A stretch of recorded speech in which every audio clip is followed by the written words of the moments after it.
Hello everyone, Drad here. On today's cooking episode, we're going to make a Thai red curry with chicken.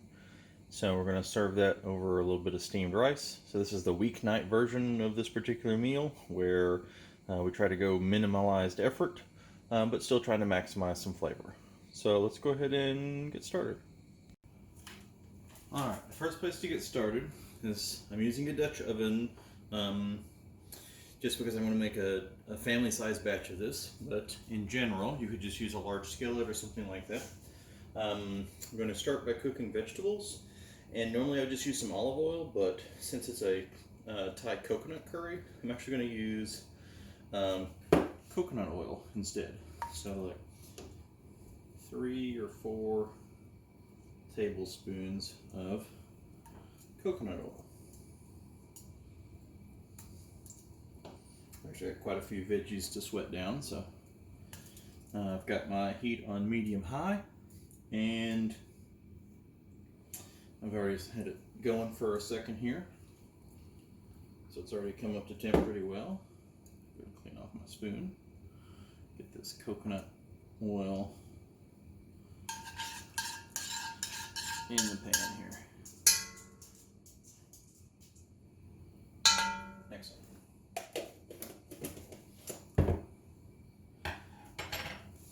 So we're going to start by sweating an even amount of onion, red and green bell peppers kind of mixed together, and carrots. So bell peppers, onions, and carrots in about an equal amount. So about 2 onions worth, 2 large onions diced up.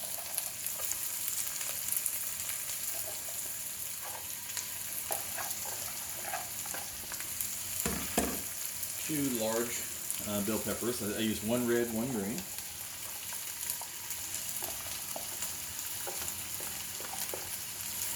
On the bell peppers, I did really thick chunks for the dice because I actually kind of like some of that texture in the final product. And then similar for carrots. So I used a bunch of small carrots, and so it's like 5 or 6, maybe even 7 small carrots. So you can see that none of these are very big as far as the size of the carrot. That's the largest piece we have there. And then I want to stir this around for about 5 minutes. Make sure it doesn't stick to the bottom until these cook down. So 5 to 10, maybe even closer to 10 minutes at medium-high. I want these to really cook down, maybe reduce in volume by as much as 1/3. And at least with the onions, in total, maybe even as much as 1/2, but probably closer to 1/3, reduced by 1/3. So to help it sweat, I'm going to put in a couple of teaspoons of kosher salt.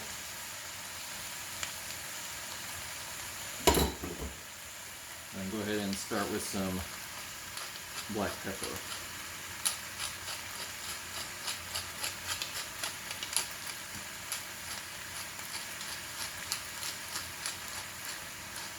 Maybe 2 whole teaspoons worth of ground black pepper. Okay. Mix it up nice and good. Kind of looking at the bottom, making sure that I can see some liquid coming out, but I still have some oil left. I might have to add another tablespoon of oil with this many veggies. We'll see. Especially if I'm going to cook the chicken in this pot. I think that's probably what I'm going to do. So that's what I'm going to do is go ahead and get another tablespoon of oil and then put that in there to melt, and we'll cook this down for another 5 to 10 minutes, and then we'll come back and we'll see where we're at from there. Okay, so we gave it about 7-8 minutes or so. You can see that they've started to come down in volume a good bit. This is a pretty reasonable place to be. So what I want to do now is I want to add some garlic.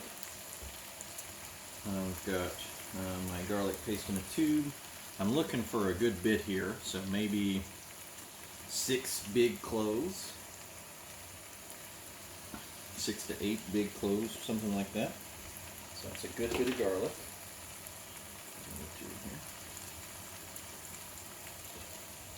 And I want to cook this in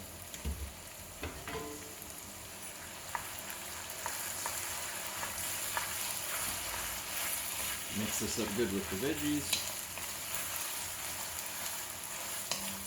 Kind of let that coat everything, let it cook into those flavors. And then I want to add a little bit of anchovy paste.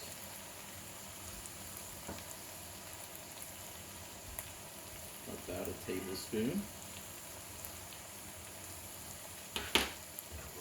Mix this in.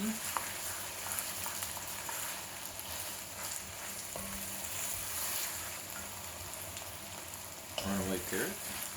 And mix this all in.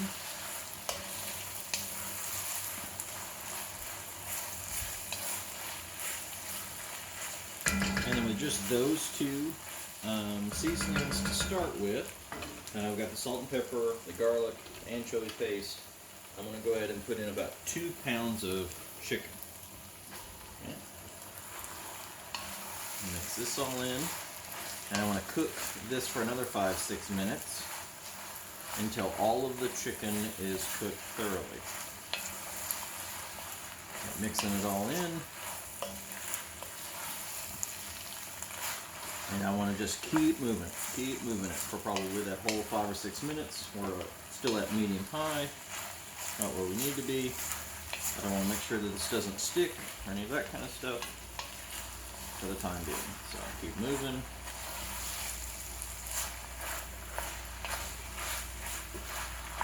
I'm going to do this for the next, like I said, 5, 6, 7 minutes till the chicken looks completely done. And then we'll come back and we'll add some other seasonings and start building out the rest of this curry dish. Alright, we've got 5 or 6 minutes have gone by. Starting to not see any more pink because I stir everything around pretty often here. Looks like the chicken has, for the most part, cooked through. So with it still on medium high, I'm going to go ahead and put in some of the other elements that's going to make this into the curry that we want it to be. So first off is curry paste itself. So I've got a red curry paste here. I really like it. Red's got some heat to it. I'm looking for about 4 or 5 tablespoons of this curry paste with a double batch here, so maybe even 6. But that's some of this. The amount of this is based on some personal preference. So if you like it hotter, use red. If you like it less hot, use green. If you like it hotter, add more. So I'm going to go with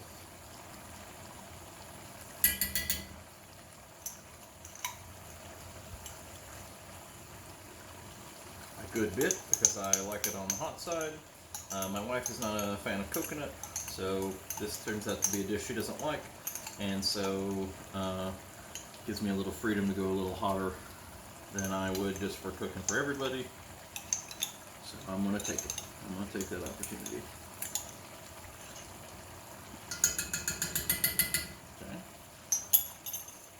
Okay. So curry paste.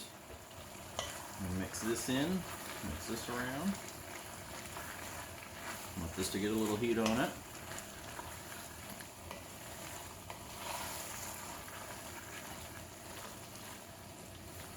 Still got to be careful about stirring it because it's on medium high.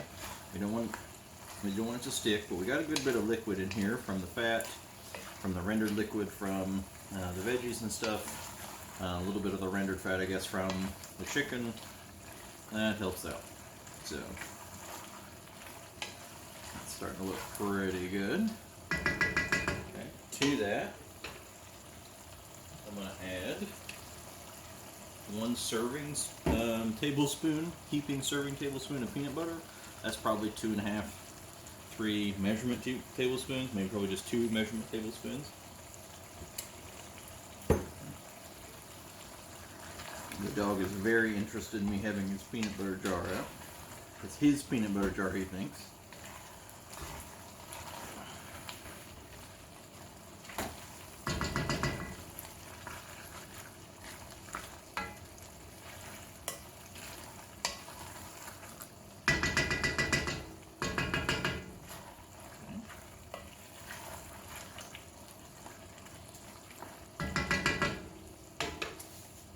Actually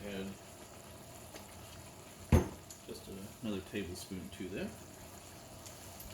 since I am doing the double batch.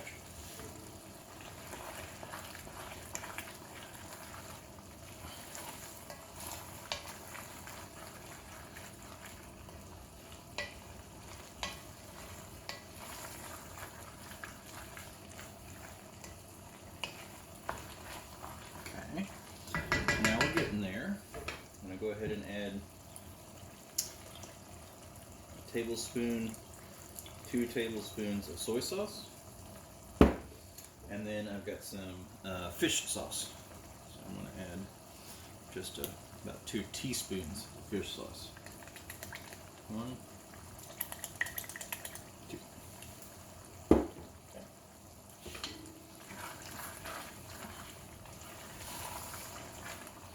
Don't have to on the fish sauce or the anchovy paste earlier for that matter, but they really do add quite a bit to the dish. A little tang, a little umami. We're going to want that just for balance. We've got heat, we've got peanut butter, it's got a little sweet, and so we also want some ginger. So I want a good bit of ground ginger. So I'm going to go for 2 to 3 tablespoons of ground ginger.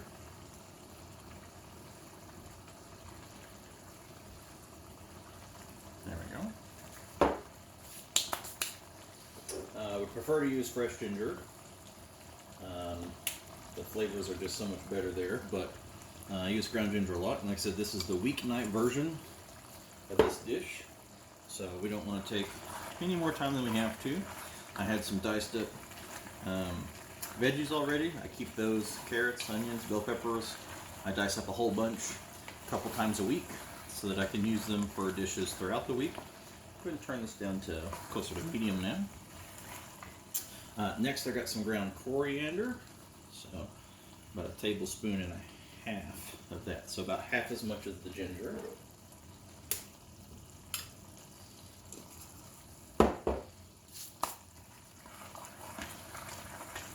Mix all this in pretty good.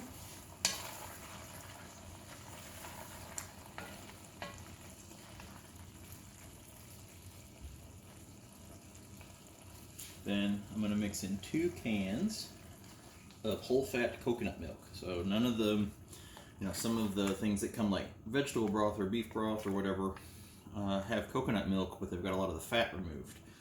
We don't want that. We want the full richness of that comes in the can. So when you open up the cans, it's a very good idea to shake them vigorously beforehand, because the fat will actually settle. Top or bottom of the can there is a solid kind of disc, just like the coconut oil we used at the beginning.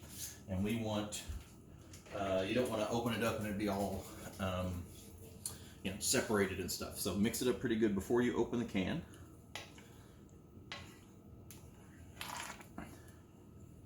Something looks like this. Doesn't take too much cooking at this point. We're going to bring back up to medium high so we can get back to a simmer.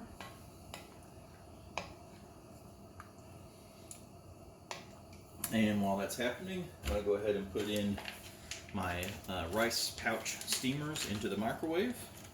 And then I'm going to get those in the microwave, and then we'll come back after we come back to a simmer. Alright, so let it come up to a simmer. Turn the heat down on it. Went ahead and give it a taste just to kind of see where we were. Seems like we're lacking a little bit of salt at this point, so I'm going to go ahead and add a little salt. But I'm going to add a few other things as well. So coconut milk adds some sweetness and some richness. There's some spice there. I really like that. From my tastes, I want to kind of balance the savory with the sweet and the spice as much as possible, and so I'm going to add some salt. So probably another couple of teaspoons of salt, just because that's about where I felt like we were lacking. And then I'm going to add a tablespoon and a half or so of brown sugar. Okay, so this will help balance the savory spice. And then I'm also going to add in about a tablespoon of lime juice. Normally you would traditionally use some kaffir lime leaves for a dish like this, and you would get some of that lime flavor through them, as like a bay leaf would for a lot of American type dishes. And then you might take them out or whatever, but I don't really have an easy way to get any fairly regularly, so just use a little lime juice instead. Kind of mix it up, and then you might finish it with some Thai basil, just like the kaffir lime leaves. That's a difficult find for me, so you might simmer in some dried basil or some fresh basil, but I've got some of those pastes. I've got a pesto paste. Pesto is like pine nuts and basil, and so we've already got peanut butter in here, so we got the nut. We've also got the basil that's going to come with this, so I'm going to put a couple of tablespoons of this pesto paste. Just oil, pine nuts, sometimes garlic, and basil. So we're going to use this Italian basil. That's going to add a ton of flavor here on the back end. Let that cook up.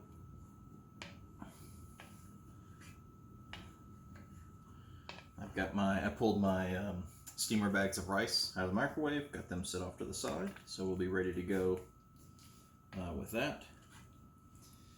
And just enough heat on them to make sure everything's thoroughly mixed together and stirred. I'll taste it again to make sure I don't need any salt or any adjustments there, but I think that's it. That's all it takes. So I'm going to go ahead and get ready to plate this up.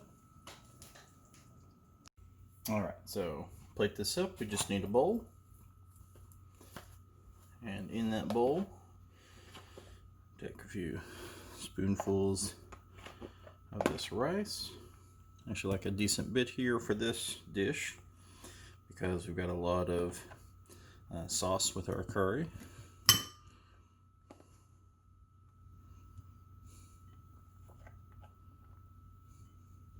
Okay.